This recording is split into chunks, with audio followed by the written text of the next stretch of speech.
नमस्कार, मैं Rita Raj the Bhopal school of social sciences महाविद्यालय द्वितीय वर्ष के आधार पाठ्यक्रम के अंतर्गत मैं आप सभी के समक्ष लेकर आई हूँ सूर्यकांत त्रिपाठी निराला जी द्वारा रचित वह तोड़ती पत्थर कविता।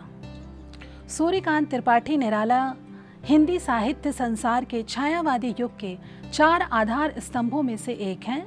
निराला जी ने सदैव अपनी कविताओं में काल्पनिक स्वरूपों का सहारा बहुत कम लिया और यथार्थ को प्रमुखता से चित्रित किया है। निराला जी एक कवि, निबंधकार, कहानीकार और उपन्यासकार थे। महाप्राण निराला जी ने हिंदी को नई तर्ज और नई गति के साथ चलाया। उन्होंने अपनी काव्य शक्ति के बल पर यह सिद्ध कर दिया कि हिंदी में कितनी सशक्त कविताएं लिखी जा सकती हैं। इसी श्रृंखला में वह तोड़ती पत्थर सूर्यकांत त्रिपाठी निराला द्वारा रचित एक मर्मस्पर्शी कविता है।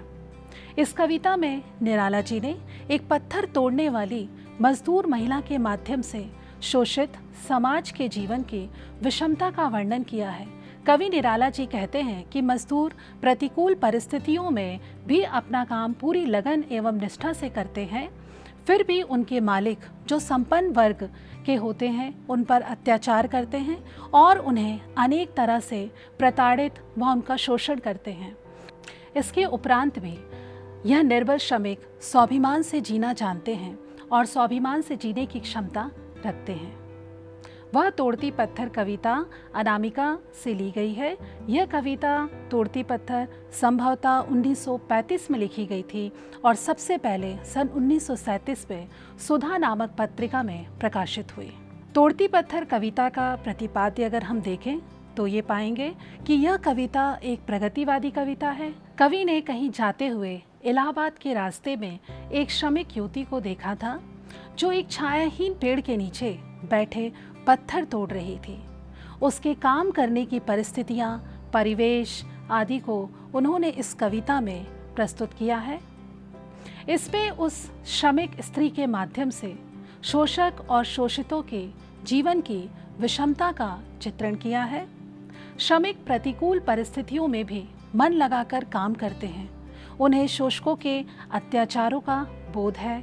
वे स्वाभिमान से जीते हैं और यह भी क्षमता रखते हैं कि अपने हथौड़े से इस पत्थर दिल सामाजिक व्यवस्था को छिन्न भिन्न कर सके।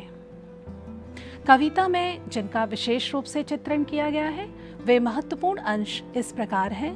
एक श्रमिक के कठोर श्रम का, काम करने की प्रतिकूल परिस्थितियों का, शोषक और शोषित वर्ग की जीवन शैली के अंतर का, गर्मी की प्रचंडता का, श्रमिक स्त्री के स्वाभिमान और मूक संवाद का, आंखें भाव शून्य है, मार खाकर ना रोने वाली आंखें पर मार खाने की पीड़ा और खाकर ना रोने का निश्चय, इन सब के चिन्ह तो उस दृष्टि में होंगे ही बहुत। मन में दबा कोई अमर्ष, कोई आक्रोश जरूर होगा जो हथौड़े की मार में प्रकट हो रहा है। वह तोड़ती पत्थर देखा मैंने उसे इलाहाबाद के पथ पर। निराला जी कहते हैं कि एक मजदूर स्त्री पत्थर तोड़ रही है। देखा मैंने उसे इलाहाबाद के पथ पर। निराला जी कहते हैं कि मैंने उसे इलाहाबाद में किसी रास्ते पर, किसी सड़क के किनारे कार्य करते हुए देखा। वह तोड़ती पत्थर, वह मजदूर महिला पत्थर तोड़ने में व्यस्त थी। कोई न छायादार पेड़, वह जिसके तले बैठी हुई स्वीकार। श्याम तन भरा बंधा यौवन, नत नयन प्रिय कर्म रत मन। गुरु हथौड़ा हाथ में, करती बार बार प्रहार। सामने तरु मालिका अट्टालिका प्रकार। चढ़ रही थी धूप, गर्मियों के दिन, दिवा का तमतमाता रूप। उठ झुलसती हुई लू, रूई ज्यों जलती हुई भू। गर्द चिनगी छा गई, प्राय हुई दोपहर। वह तोड़ती पत्थर। देखते देखा मुझे तो एक बार, उस भवन की ओर देखा छिन्न तार। देख कर कि कोई नहीं, देखा मुझे उस दृष्टि से। जो मार खा रोई नहीं, सजा सहज सितार। सुनी मैंने वो नहीं जो थी सुनी झंकार। एक क्षण के बाद वह कापी सुघर, ढुलक माते से गिरे सीकर। लीन होते कर्म में फिर ज्यों कहा मैं तोड़ती पत्थर। अगली पंक्तियों में निराला जी उन परिस्थितियों का वर्णन करते हैं जिन परिस्थितियों में वह महिला पत्थर तोड़ रही है।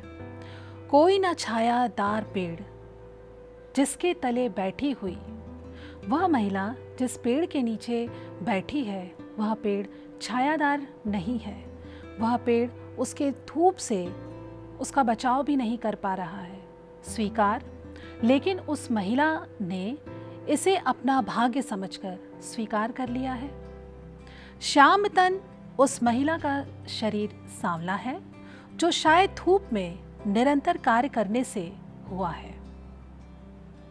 भर बंधा यौवन, भर से तात्पर्य है भरा पूरा, बंधा से तात्पर्य है जो सुगठित है, यौवन से तात्पर्य है पूर्ण युवा अवस्था। नत नयन, उस महिला की आंखें झुकी हुई हैं। आंखें झुकने के बहुत से कारण हो सकते हैं। पहला तो यह कि वह पत्थर तोड़ने वाली है। समाज शायद उसके इस कार्य को अच्छी नज़र से नहीं देखता। दूसरा, वह पत्थर तोड़कर अपना पेट पालती है। शायद वह अपने इस कार्य पर लज्जित है और इस कारण उसकी आंखें झुकी हुई है। प्रिय कर्म रत मन, प्रिय कर्म जो कार्य वह कर रही है वही कार्य उसे प्रिय है। इसका कारण यह हो सकता है कि उसके जीवन में खुशी या प्रेम नहीं है, अतः वह अपने कार्य से ही प्रेम करती है।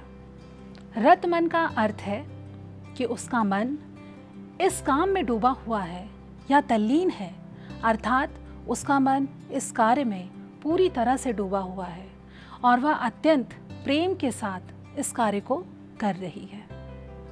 गुरु हथौड़ा हाथ, उसके हाथ में बड़े से आकार का एक हथौड़ा है। करती बार बार प्रहार, और वो बार बार पत्थर पर आघात करती है, चोट करती है, वार करती है। सामने तरु मालिका, जहाँ पर वह महिला बैठी है वहीं पर सामने ही कुछ दूरी पर पेड़ों की कतार है। अट्टालिका, इसका अर्थ है घर का सबसे ऊंचा स्थान, या जिसे अटारी कहा जाता है, अर्थात उसके सामने ऊंचा भवन है। प्राकार और भवन, चारों ओर चार दीवारी भी है, अर्थात उस तरफ संपन्न या अमीर लोग रहते हैं। अगर इसे थोड़ा विस्तार से यदि हम समझें तो यह विडंबना निराला जी दिखा रहे हैं कि निर्माण का औजार हथौड़ा मजदूरी इनके हाथ में है, लेकिन वह सड़क पर धूप में बैठी है और उसकी मेहनत का लाभ दूसरे लोग उठा रहे हैं। एक प्रकार से निराला उस महिला के शोषण को रेखांकित करते हैं और यह स्थिति उस महिला की ही नहीं बल्कि संपूर्ण मजदूर वर्ग की है। आगे निराला जी गर्मी के उस वातावरण का वर्णन करते हैं जिसमें वह मजदूर महिला काम कर रही है। चढ़ रही थी धूप, धीरे धीरे तेज हो रही थी। गर्मियों के दिन यह गर्मियों का मौसम चल रहा था। दिवा का तमतमाता रूप, अर्थात दिन तमतमाता हुआ, क्रोध से भरा हुआ दिन का यह समय सबसे अधिक गर्मी का समय है और ऐसा लग रहा है मानो दिन गुस्से में तमतमा रहा हो। दिन का मानवीकरण किया गया है। इस समय इतनी ज़्यादा गर्मी है मानो दिन को क्रोध आ गया हो। उठी झुलसती हुई लू, अचानक ही शरीर को जला देने वाली, झुलसा देने वाली गर्म हवाएं चलने लगती हैं। रूई चूं जलती हुई भू, अर्थात धरती या जमीन इतनी अधिक गर्मी है मानो धरती रूई की तरह जल रही हो।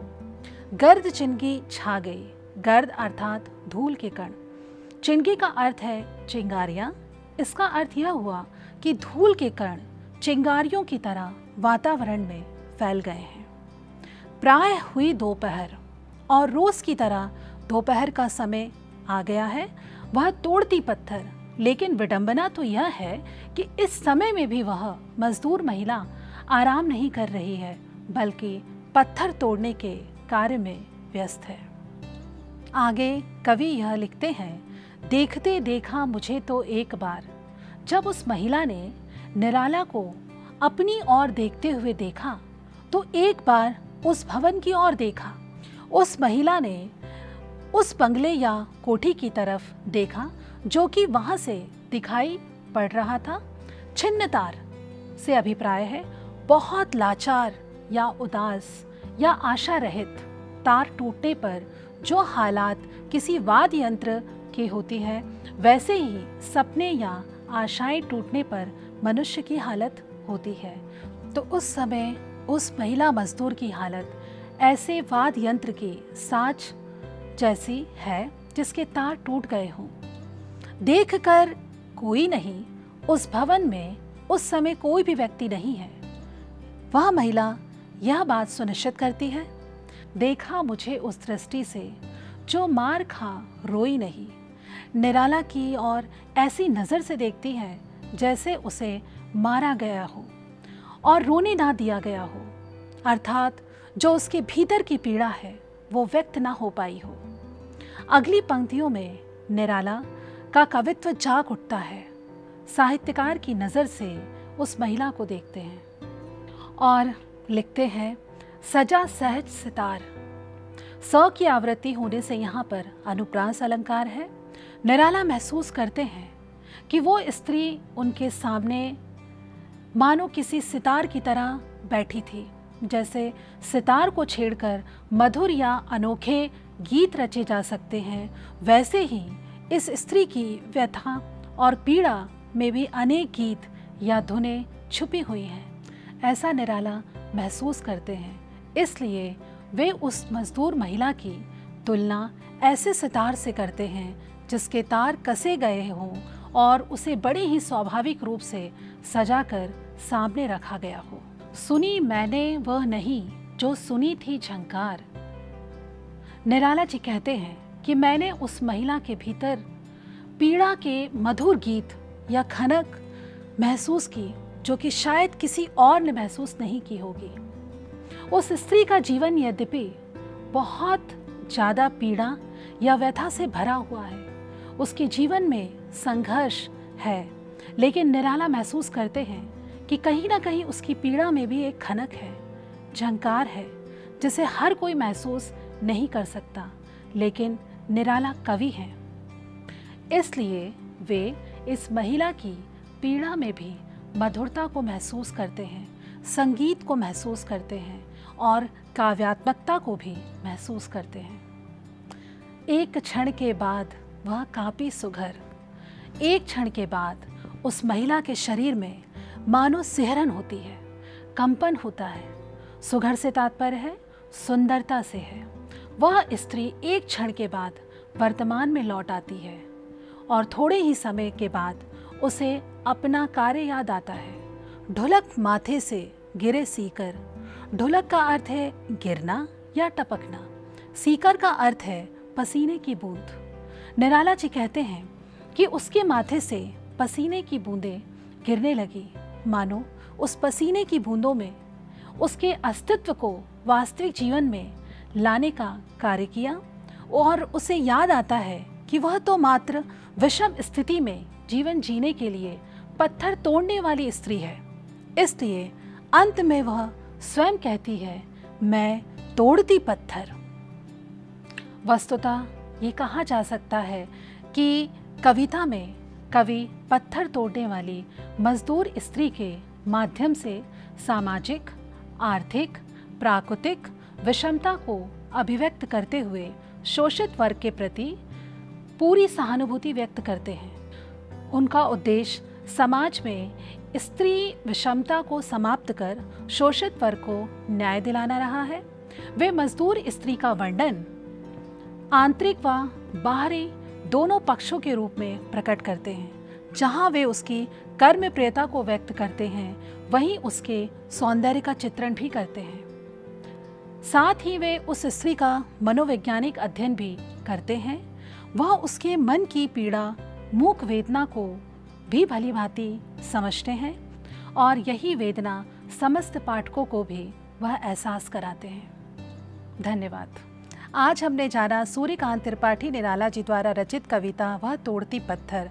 अब फिर हम कविता के अगले अंक में मिलेंगे एक नई कविता के साथ। धन्यवाद।